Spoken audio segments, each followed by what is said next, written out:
Now as you can see, I got a span on my dashboard, oil life at 15%. They need me to change the oil. So after changing the oil, how to reset oil life back to 100%.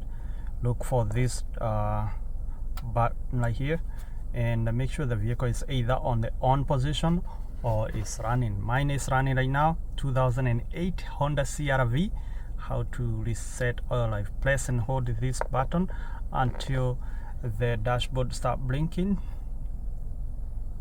Hold about 10-15 seconds.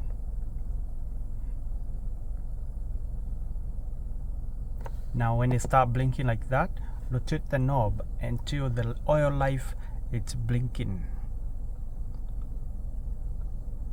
just like that. And then I'm gonna press and release once, and the entire dashboard is blinking.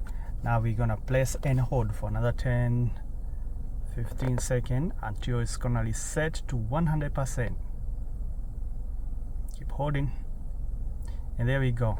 It's now at 100%. That's how you do it. Subscribe and stay tuned.